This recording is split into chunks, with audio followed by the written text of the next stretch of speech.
Իրանում հաստատվել է տեղեկությունը, որ երկրի գերագույն հոգևոր առաջնորդը մահացել է հարձակման հետևանքով։ Միջադեպը տեղի ունեցել ռազմական թիրախավորված գործողության ընթացքում։ Նույն հարձակման ժամանակ զոհվել են նաև մի քանի բարձրաստիճան զինվորականներ։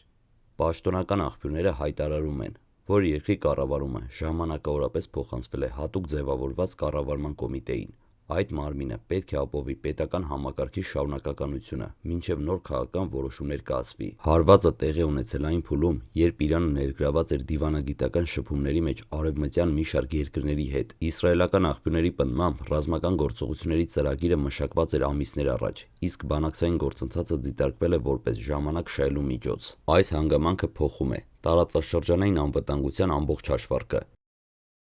Իրանի ղեկավարության վերին օղակի կորուստը ոչ միայն ներքաղաքական ճգնաժամ է առաջացրել, այլև ստեղծել է ուժային վակուում, որի ազդեցությունը կարող է տարածվել ամբողջ Մերձավոր Արևելքում։ Իսրայելական և ամերիկյան վերլուծական շրջանակներում շրջանառվում է այն գնահատականը, որը գործողության ռազմավարական նպատակը եղել է Իրանի ներկայիս քաղաքական համակարգի թուլացումը։ Թեև պաշտոնական հայտարարություններում խոսվում է անվտանգության սպառնալիքների կանխարգելման մասին, մի շարք մեկնաբաններ նշում են, որ իրական հաշվարկը կարող է լինել իշխանական վերնախավի ձևավորումը և քաղաքական ուղղության փոփոխությունը։ Այժմ առանցքային հարցը այն է՝ կկարողանա ժամանակավոր կոմիտեն պահպանել ներքին կայունությունը, թե կսկսվեն ներիշխանական մրցակցություններ։ Պատերազմական գործողությունները արդեն դուրս են եկել երկկողմ ձևաչափից։ Տարբեր աղբյուրների համաձայն ռազմական միջադեպեր են արձանագրվել մի քանի երկրներում, ներառյալ Բահրեյն, Կատար, Միացյալ Արաբական Էմիրություններ, Հորդանան, Սաուդյան Արաբիա։ Հարվածներ են գրանցվել նաև ռազմաբազաների ուղղությամբ, ինչը վկայում է, որ կոնֆլիկտը տեղափոխվում է լայնածավալ տարածաշրջանային մակարդակ։ Բացի այդ, բողոքի ակցիաներ են տեղի ունեցել մի շարք քաղաքներում, այդ թվում Բաղդադ, Կարաչի։ Այս զարգացումները ցույց են տալիս, որ իրավիճակը կարող է վերաճել բազմաբևեռ հակամարտության։ Ռազմական ճնշումը շարունակվում է սահմանափակ ժամկետով, նպատակ ունենալով պարտադրել քաղաքական զիջումներ։ Այս տարբերակում հնարավոր է միջազգային միջնորդության ակտիվացում։ Երկրորդ սցենարում Իրանը դիմադրում է, փորձելով երկարաձգել դիմակայությունը մինչև արտաքին կողմերի քաղաքական ռեսուրսները սպառվեն։ Երրորդ սցենարը ներքին ապակայունացում, ներքաղաքական բախումներ կամ համակարգային ճեղքեր, որոնք կարող են հանգեցնել ավելի խորը վերաձևավորման։ Չորրորդ սցենարը Իրանը արագացնում է ռազմավարական զսպման ծրագիրը, ներառյալ միջուկային ուղղությամբ հնարավոր քայլերը, ինչը կփոխի ամբողջ տարածաշրջանի ռազմական հավասարակշռությունը։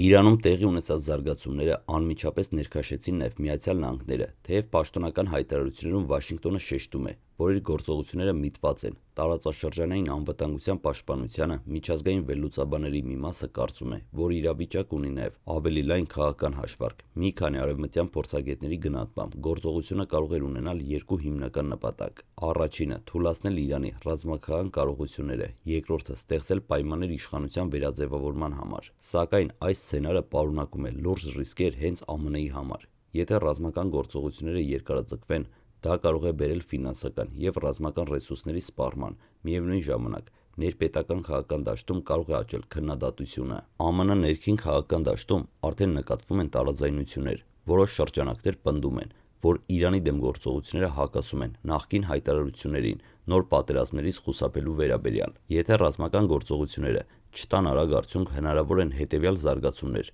Կոնգրեսում քննադատությունների ակտիվացում, բյուջետային քննարկումների սրում, հանրային կարծիքի փոփոխություն։ Ամերիկյան քաղաքական համակարգում արտաքին ռազմական գործողությունները հաճախ դառնում են ներքին պայքարի գործիք։ Եթե առաջիկա ամիսներին տեղի ունենան ընտրական գործընթացներ, թեման կարող է վերածվել հիմնական քարոզչական հարցի։ Տարածաշրջանային վերլուծաբանները նշում են, որ գործողությունների նախաձեռնողականությունը մեծապես կապված է Իսրայելի անվտանգության ռազմավարության հետ։ Իսրայելը երկար տարիներ Իրանի միջուկային ծրագիրը դիտարկել է որպես գոյաբանական սպառնալիք։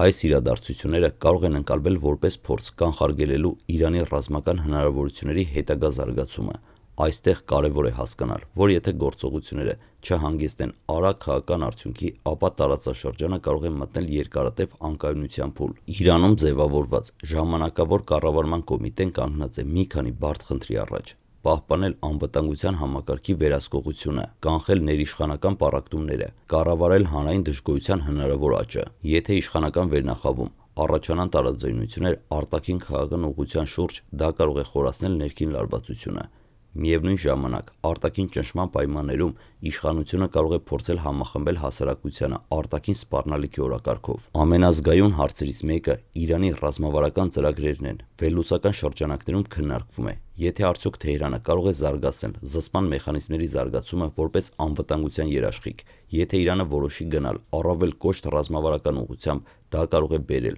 նոր մրցավազքի տարածաշրջանում։ Այդ դեպքում հավանական է, որ այլ պետությունները ևս վերանային իրենց պաշտպանական ծրագրերը։ Տարբեր տվյալներով արդեն շուրջ 10 երկիր ներգրաված են տարբեր աստիճաններով ռազմական, քաղաքական կամ լոգիստիկ մակարդակով։